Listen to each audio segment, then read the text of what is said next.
The Mario Brothers are back, baby, but will they be able to climb out of the stink that was their last film, or does this new movie spell game over for the titular brothers? Let's find out. This film, alongside Detective Pikachu, Sonic, and to a lesser extent Uncharted, has finally shown Hollywood that video game movies don't have to suck.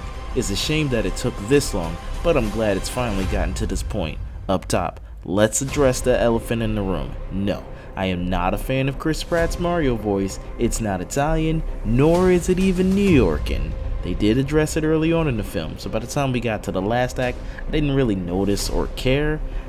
So I'll give it a pass. The movie doesn't really stick to any established Mario lore, so if you're coming in just for that, or if you're a lore junkie, you may be a bit disappointed the direction that the film has decided to take, but it's definitely still enjoyable. The film was a bit too kiddie at times. I felt like I was watching some of these characters and they were like basically minions cosplaying as Mario characters, like the Toads or the Toad people, whatever they call. They were basically minions, but that's fine. It makes sense because it's made by the same studio who makes the Minions, Illumination, so they already know who their target audience is.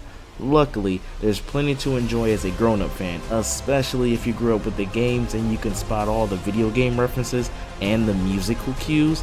The voice acting from everyone was good, I will have to admit. My personal standouts, though, are going to be Jack Black and Charlie Day. That makes sense because they've done previous voiceover roles and nailed their parts. As a matter of fact, Jack Black's Bowser was the best part of the movie, but then again, I'm super biased towards him because I pick him all the time in Mario Kart and Mario Party. Speaking of karts, this movie does get fast and furious, and boy, is that a fun scene. The movie is probably a tight 90 minutes, but it still feels like an epic journey. Even though Luigi doesn't get much to do, I'm not a big fan of him anyway, so that's pretty much all I know him for. It's getting the shaft anyway. Definitely go see this if you have any gamers or kids in the family. This was a good time, no texting required. I'm gonna give Mario Brothers 7.5 mushrooms out of 10. So what did you think of the Super Mario Brothers movie? Did you like it? Did you love it? Did you hate it? Did you even see it? What's your favorite Mario game? I'm gonna tell you a little secret. I suck at Mario games. There, I said it. I love them, but I'm trash at platformers. However, I do love the sports and the party games and Mario Kart.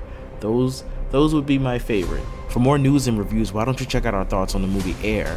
And for everything else, you're already in the right place. CPG. Wahoo!